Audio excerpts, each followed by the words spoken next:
ಎಲ್ಲಿ ನೋಡಿದ್ರು ಬರೀ ಲಂಚ ಲಂಚ. ದೊಡ್ಡ ದೊಡ್ಡ ಕೆಲಸ ಬಿಡಿ, ಸಣ್ಣ ಕೆಲಸಕ್ಕೂ ಲಂಚ ಕೊಡಬೇಕಾದ ಅನಿವಾರ್ಯತೆ ಎದುರಾಗ್ಬಿಟ್ಟಿದೆ.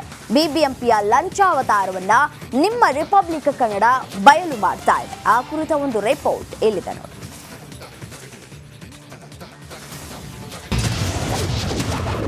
ಬಿಬಿಎಂಪಿ ಹಣಕಾಸು ವಿಭಾಗದಲ್ಲಿ ಲಂಚಾವತಾರ.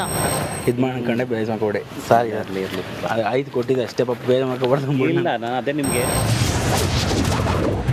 ಚಿಲ್ಲರೆ ಕಾಸಿಗೆ ಕೈ ಚಾಚಿದ ಬಿಬಿಎಂಪಿ ಸಿಬ್ಬಂದಿ. ಇದು ಮಾಡ್ಕೊಂಡೆ ಬೇಸ್ ಮಾಡ್ಕೊಡಿ ಸರ್, ಇರಲಿ 5 ಕೊಟ್ಟಿದ್ದೆ ಅಷ್ಟೇ, ಪಾಪ ಬೇರೆ ಮಾಡ್ಕೊಬಾರ್ದು. ಇಲ್ಲ ನಾನು ಅದೇ ನಿಮಗೆ ರಿಪಬ್ಲಿಕ್ ಕನ್ನಡದಲ್ಲಿ ಲಂಚ ಬಾಕನ ಮುಖ ಬಯಲು. ನಾಳೆನೋ ನಾಡಿದ್ದೋ ನಿಮ್ಗೆ ಯಾವಾಗ ಆಗತ್ತೆ? ನಾಳೆ ಬರ್ತಾರಂತೆ. ನಾಳೆ ಬಂದು ಅವ್ರಿಗೆ ಮಾತಾಡಿದ್ರೆ ಎಸ್ಸಿನೂ ಬರ್ತಾರೆ, AWನೂ ಬರ್ತಾರೆ, ಟಕ್ಕಂತ ಮಾಡ್ಕೊಡ್ತಾರೆ. ನೋಡಿ, ಚಿಲ್ಲರೆ ಕಾಸಿಗೆ ಹೇಗೆ ಕೈ ಚಾಚಿಸಿದ್ದಾನೆ ನೋಡಿ ಈ ಆಸಾಮಿ. ಹೆಸರು ಲೋಕೇಶ್. ಬಿಬಿಎಂಪಿಯಲ್ಲಿ FDA ಕೆಲಸ, ಒಳ್ಳೆ ಸಂಬಳ, ಆದ್ರೂ ಚಿಲ್ಲರೆ ಬುದ್ಧಿ. ಹಣದ ದುರಾಸೆಗೆ ಬಿಡಿಗಾಸನ್ನು ಬಗೆದು ಜೇಬಿಗೆ ಹಾಕಿಕೊಳ್ಳುತ್ತಾನೆ ಈ ಭೂಪ. ಇದು ಮಾಡ್ಕೊಂಡೆ ಬೇಸ್ ಮಾಡ್ಕೊಡಿ ಸರ್, ಇರಲಿ 5 ಕೊಟ್ಟಿದ್ದೆ ಅಷ್ಟೇ, ಪಾಪ ಬೇರೆ ಮಾಡ್ಕೊಬಾರ್ದು. ಇಲ್ಲ ನಾನು ಅದೇ ನಿಮಗೆ ಈ ಮಹಾನುಭಾವನ ಹೆಸರು ಲೋಕೇಶ್ ಅಂತ. ಬಿಬಿಎಂಪಿಯ ದಾಸರಹಳ್ಳಿ ವಲಯ ಹಣಕಾಸು ವಿಭಾಗದ FDA ಸಿಬ್ಬಂದಿ. ಕೆಲಸ ಅಂತ ಬಂದವರ ಬಳಿ ಇನ್ಸ್ಟಾಲ್ಮೆಂಟ್ ರೀತಿಯಲ್ಲಿ ಲಂಚ ಪಡೆದು ನುಂಗಿ ನೀರು ಕುಡಿತಾನೆ ಇವನು.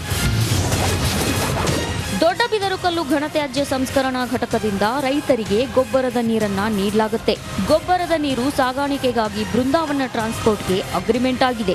ಜೂನ್ 2023ರಂದು ಅಗ್ರಿಮೆಂಟ್ ಕೊನೆಯಾದ್ರೂ ಜೂನ್ 2024ರವರೆಗೆ ಹಣ ಬಿಡುಗಡೆಯಾಗಿಲ್ಲ. ಟ್ರಾನ್ಸ್ಪೋರ್ಟ್ ಮಾಲೀಕ ವೆಂಕಟೇಶ್ ನಿಧನ ಹೊಂದಿದ್ರಿಂದ ಅವರ ಪತ್ನಿ ಲಾವಣ್ಯ ಬಾಕಿ 8 ಲಕ್ಷ ಹಣ ಬಿಡುಗಡೆಗಾಗಿ ಬಿಬಿಎಂಪಿಯ ದಾಸರಹಳ್ಳಿ ವಲಯಾಧಿಕಾರಿಗಳ ಭೇಟಿಗಾಗಿ ಅಲೆದಾಡಿದ್ದಾರೆ. ಇದೆಲ್ಲವನ್ನ ಗಮನಿಸಿದ ಲೋಕೇಶ್ ಲಾವಣ್ಯರಿಗೆ ಸಹಾಯ ಮಾಡೋ ನೆಪದಲ್ಲಿ ಲಂಚಕ್ಕೆ ಬೇಡಿಕೆ ಇಟ್ಟಿದ್ದಾನೆ. ಹಣ ಬಿಡುಗಡೆ ಬಳಿಕ ಮತ್ತೆ ಟೆಂಡರ್ ಕೊಡಿಸೋದಾಗಿ 5,000 ಲಂಚ ಪಡೆದಿದ್ದಾನೆ. ರಿಪಬ್ಲಿಕ್ ಕನ್ನಡಕ್ಕೆ FDA ಲೋಕೇಶ್ ಲಂಚ ಪಡೆಯೋ ದೃಶ್ಯ ಲಭ್ಯವಾಗಿದೆ. ಈ ಒಂದು ಸಂದರ್ಭವನ್ನು ಉಪಯೋಗಿಸಿಕೊಂಡಂತಹ ಹಣಕಾಸು ವಿಭಾಗದ FDA ಲೋಕೇಶ್ ರವರು ಅವರದೇ ಆದಂತಹ ಶೈಲಿಯಲ್ಲಿ ನಾನು ಹಣವನ್ನ ಬಿಡುಗಡೆ ಮಾಡಿಸ್ಕೊಡ್ತೀನಿ, ನನ್ನನ್ನು ಗಮನಿಸ್ಕೊಳ್ಳಿ ಅಂತ ಹೇಳುವಂತಹ ವಿಚಾರದಲ್ಲಿ ಆಕೆಗೆ ಒಂದು ಬೇಡಿಕೆಯನ್ನ ಇಡ್ತಾರೆ. ಹಾಗಾಗಿ ಕೆಲವೊಂದಷ್ಟು ಹಣ ಫೋನ್ ಪೇನಲ್ಲೂ ಸಹ ವರ್ಗಾವಣೆ ಆಗಿರ್ತದೆ, ಮತ್ತೆ ಹ್ಯಾಂಡ್ ಕೂಡ ಒಂದಷ್ಟು ಕೈಯಿಂದ ಕೈಗೆ ಹಣ ಸಹ ವರ್ಗಾವಣೆ ಆಗಿರ್ತದೆ. ಆದರೆ 1 ವರ್ಷದ ನಂತರ ಈ ಜೂನ್ 2024ರಲ್ಲಿ 8 ಲಕ್ಷ ಹಣ ಬೃಂದಾವನ ಟ್ರಾನ್ಸ್ಪೋರ್ಟ್ ಮಾಲೀಕರಿಗೆ ವರ್ಗಾವಣೆ ಆಗ್ತದೆ.